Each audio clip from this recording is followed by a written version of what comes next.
to another episode of ST Talks. I'm Laura Demmer, your host today, and I'm here with Kevin Ziemba, the Eastern U.S. Sales Manager, who is also on our genetic development team. Kevin just recently was in Reno, Nevada, presenting at the Western Dairy Management Conference on how to sustain a crossbred herd. Now, Kevin, crossbreeding has been a strategy many dairy operations have adopted.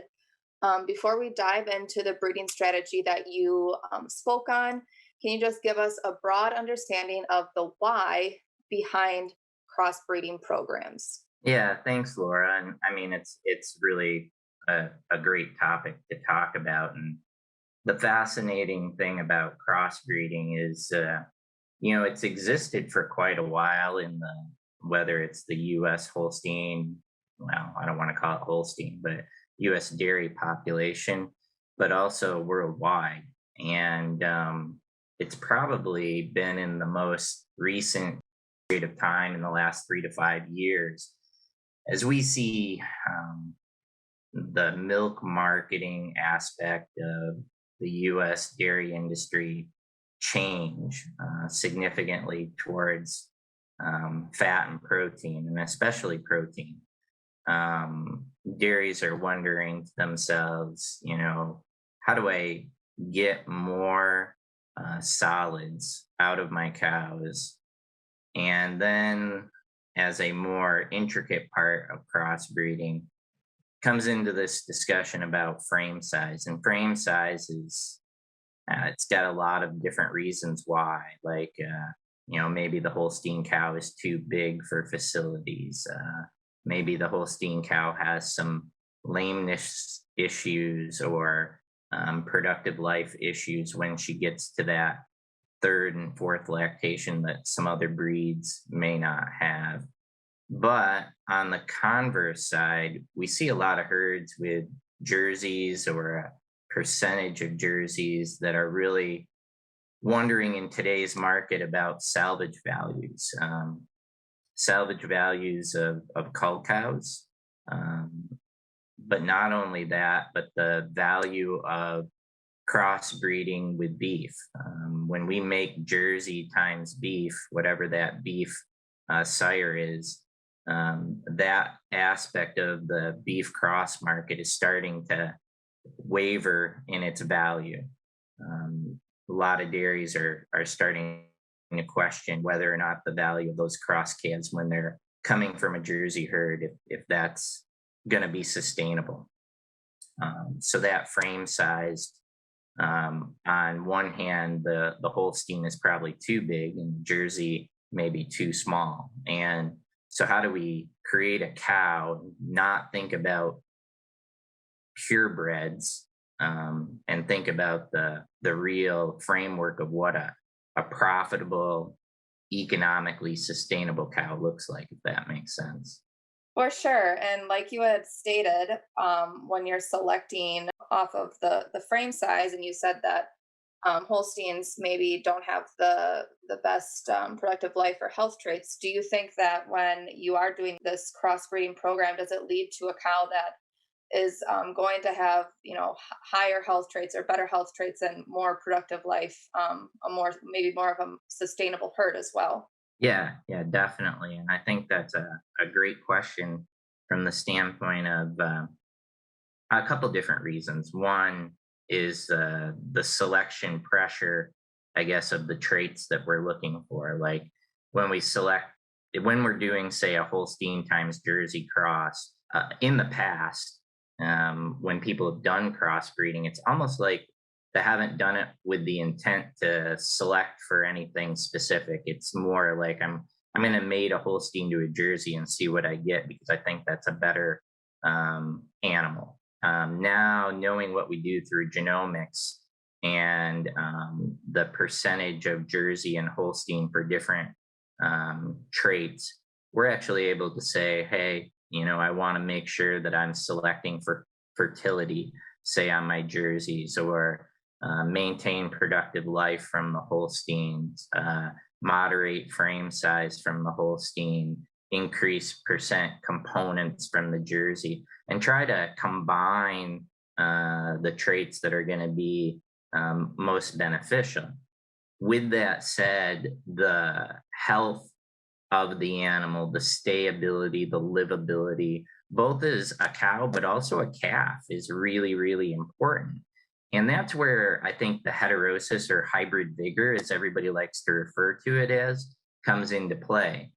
We know that when we combine unlike genes or genotypes from unlike breeds, we're getting a boost. We're getting a bump in performance from that heterosis of unrelated genes, and that comes into fruition not only in the production side but predominantly in that health side. We have a lot of data that shows that calf livability is actually one of the first things that gets a big bump. A lot of these Jersey herds on large scales will have an accepted non-completion rate of, say, 10 to 12%, and maybe in the Holsteins it's 8 to 10%. But on a lot of these F1 herds, we'll see non-completion rates drop into that 6-7%, because we're making an animal that has just a little bit of a boost from that hybrid vigor. And then that comes right back into production levels as well. Less cull rates, lower cull rates, I should say, and longer lasting cows. I mean, ultimately, our goal, no matter what we're doing, whether it's breeding purebreds or crossbreeding, is to make a herd of cows that has a higher percentage of mature cows in the herd that last, 5 to 7 or even 8 months longer than their contemporaries. And I think through crossbreeding, we're able to kick that into high gear through selection and heterosis.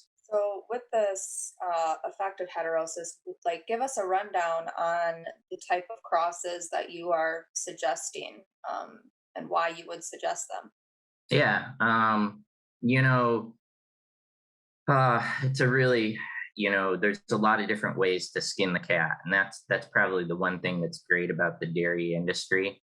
Um, there's so many different ways to be profitable, and we all learn from one another. And no one way is definitely right. But with that said, I think Holstein times Jersey Cross is probably going to have that most familiarity for a lot of people. It's not like jumping off a cliff, I guess is the best way to say it. There's more of an acceptance of those two breeds. People know what they're getting with Holsteins, they know what they're getting with Jerseys. So when they cross that, it's kind of a little bit more of a known entity. There are other cross models out there that utilize, say, Viking genetics, Swedish Red genetics, Normandy, Montbéliard. Some of those I think have some value from the heterosis side for sure, but there's a little bit of concerns that I personally have and others in the industry with the fact that those are on an air shear base as opposed to a breed base within the U.S. population. So we're not really measuring genetic progress probably accurately through those breeds. And additionally, those breeds are so much smaller in their own internal breed population size that it's harder for them to make genetic progress. So when you're doing a three-way cross, as an example, with a Montbéliard or a Normandy, you actually have to take a genetic step back when you go into that cross. And when you come back out on the Holstein or Jersey side, that's where you make a lot of your genetic gain. So you're basically doing a three-way cross specifically for heterosis. And that's good. But I think if you're going to do a three-way cross, we have other breeds like Brown Swiss is probably a breed that's not as recognized as much as it should be in a three-way cross model. I think it could be really beneficial. We have a lot of benefits from the Brown Swiss breed on frame size, huge benefits when it comes to longevity and productive life. And then, as we talked about earlier, that discussion about the beef cross calf, Holstein, Jersey, Brown, Swiss. I've seen herds that have, you know, uh, 300 of these heifers and even cows that are those three-way crosses when they're uniform. Holy cow, are they uniform? And very moderate to larger frame size, but black hooves, a little bit more body condition. They have a lot of that hardiness that looks like they're going to stay in those herds a long time. And then when you throw a beef cross on, say the bottom half or two-thirds of the herd, you're going to get a higher value beef cross calf just because of that black hoof and increased frame size. So I think um, heterosis is definitely there on a three-way cross, but it also can be there on that Holstein Jersey cross as well. And I think there's ways for us to maintain that level of heterosis down the road as well. So with that initial Holstein on Jersey cross, is your like that's your F1 generation, is your recommendation then to bring in the brown Swiss breed, or what happens after the F1 generation in your opinion? And I think it comes down to your herd goals. What is the goal for the herd? Is it decreased dry matter intake with increased levels of solids? And that's your primary goal. If so, then that Holstein Jersey cross needs to be maintained. If the salvage value and the beef cross value has a higher value in your operation, then maybe coming in with a third cross like brown Swiss could be the right direction. And within that brown Swiss, you have a lot of genetic selection traits as well. But when we're talking about the Holstein times Jersey and what we can do with that, breeding them to an F1 sire that is Holstein times Jersey is probably the next step, and truly the next step for crossbreeding and maintaining a little bit of uniformity to a population that's going to grow and grow. Crossbreeding herds are growing leaps and bounds in the last 2 to 3 years, and especially in that Holstein times Jersey market. And everybody comes to myself and others on our ST team and asks, well, what do I do next? And I think the right answer is coming in with a sire to use on those, especially in our heifers, that is Holstein times Jersey. Because the worst case scenario for a dairy is if I milk 2,000 or 3,000 cows or greater, and I made all of my Holsteins to Jerseys, I made all of my Jerseys to Holsteins, and I end up with a large population of F1 heifers, and I'm told or I decide to breed those F1 heifers to beef. That is losing genetic progress. That is taking your most profitable population of animals in your youngest generation and losing an opportunity, I guess, of making progress from them further. And some herds are struggling with understanding that. And I think this is going to be a big opportunity to say, hey, we have a solution for that group of animals, and this F1 sire that has been pre-selected for genetic progress on the traits that you're looking for could be a great alternative. So with the F1 sire that you said ST has been working on, what is the goal for the type of cow that you're breeding for with this type of strategy? Yeah, and it comes right back to that discussion on solids output per cow per day. If we can make a cow that, say, age at first calving is 23, 22 to 24 months, and we're able to make a cow that has a average body weight at calving of say 970 to 1,000 pounds, we're getting the best of a little bit of both worlds. with increased frame size from the Holstein above Jersey, reduced frame size from the Holstein, increasing the agility of the animal that may be originating from Holstein, and increasing the fertility through adding in the Jersey. So ultimately, we want that cow to be able to produce 6.5, maybe even close to 7 pounds of solids per cow per day, while consuming in the mid 40s to upper 40 pounds of dry matter per day. And when we talk about that, we're referring to conversion efficiency of solids over dry matter. And when we get to making a cow that's 13, 14% efficient in converting solids over what she's eating, that's huge. And that's going to allow our herds to have greater sustainability, greater efficiency, less land utilization.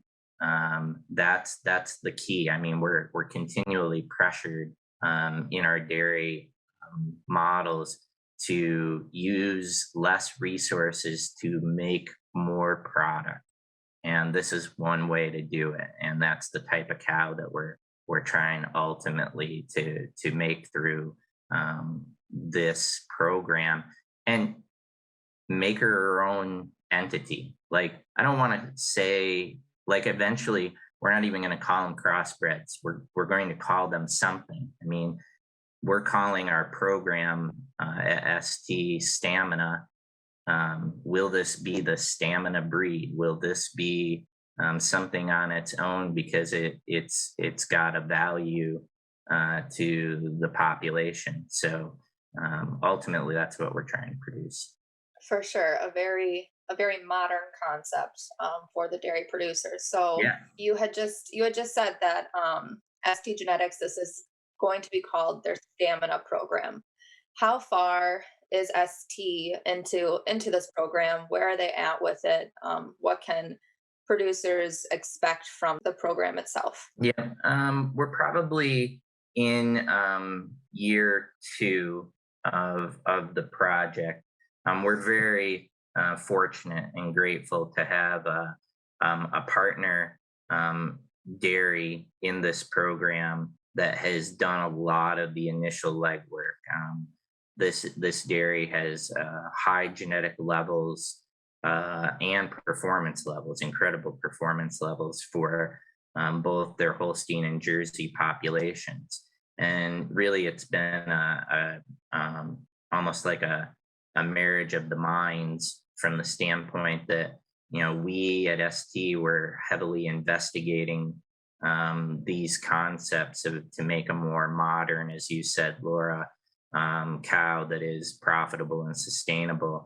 And here we had a dairy that was chasing the same goal. And they were already in the process of creating these animals, using Holstein females that legitimately could put bulls into AI within the Holstein population, and IVFing those Holstein heifers to Jersey bulls. And on the same side, had Jersey females that were high ranking and mating them to Holstein sires to create these F1 males. So they had already created these F1 males. We were fortunate enough to form a partnership, and we have now about 15 sires that are all greater than 14 months of age, that are being collected for semen, being marketed, distributed, and sold, and with great success thus far. And additionally, that program is continuing. Every other week, this group meets to decide, the progress of the program, matings, what bulls need to come in next. So it's like its own entity that has a design to continue to refresh. And that's important because there are other F1 sires that are out there in the industry, but they're not done with the same, I guess, genetic intent.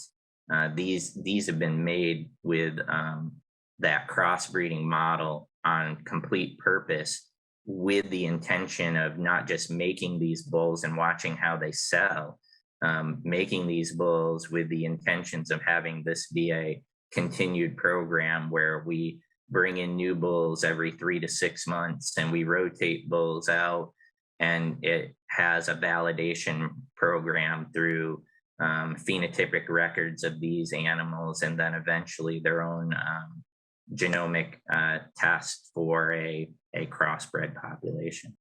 That's extremely impressive, and what a great opportunity for ST to find a herd that was already to that level. So once Stamina does come out fully and is 100% functioning, do you see it fitting pretty easily into the STgenetics integrated approach of sex semen, beef on dairy, genomic testing, eco feed, chromosomal mating, the whole encompassed program?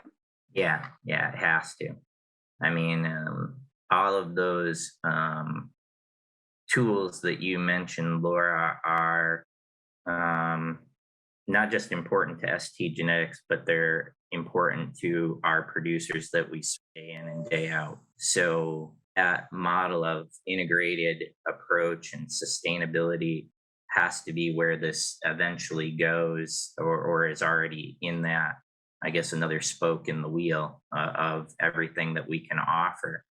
Um, this program has the ability to add genomic testing. It already can genomic test. That part we can do. But our goal ultimately is to create a genomic test that's almost proprietary to this population.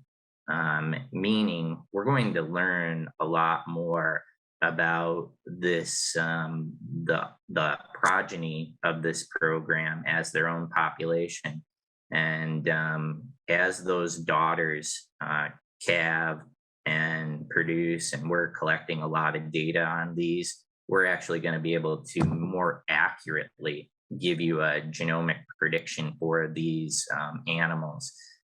We're going to be able to actually hopefully give you a genomic test that not only accounts for inbreeding, but it accounts for heterosis gain. That is really a goal. When you talked about sex semen, heifer inventory management, those types of programs are really important to this concept as well, because a lot of herds that are on large scale crossbreeding are really focused on sexed and beef models, because it's two revenue streams. And all of the bulls that are collected are going to be at high purity, so they're going to be above 94% female ratio to male. And that's really important because a lot of these large scale dairies, they want to minimize the amount of dairy bull calves that they can make. So it fits right into that total encompassing integrated approach. And, we're even talking about utilizing chromosomal mating as part of the program as well, allowing for a greater selection intensity for the traits that a dairy may want. We met with a dairy last week on this program that was more focused on the volume than, say, our goals for the internal program. Yet we're able to utilize a mating program and select a group of sires within the stamina program that will fit their needs. So that's kind of a benefit of the program, is having all of those tools at our arsenal to make it more dynamic and part of that integrated approach. Awesome. Well, Kevin, I think that you and I could continue to talk about this for at least another 30 minutes, but we should probably cut it so that our listeners enjoy the 30-minute podcast that we are aiming for. But thank you so much for your information and for your time. This was another episode of ST Talks. You can listen to more episodes soon on your favorite podcast platform.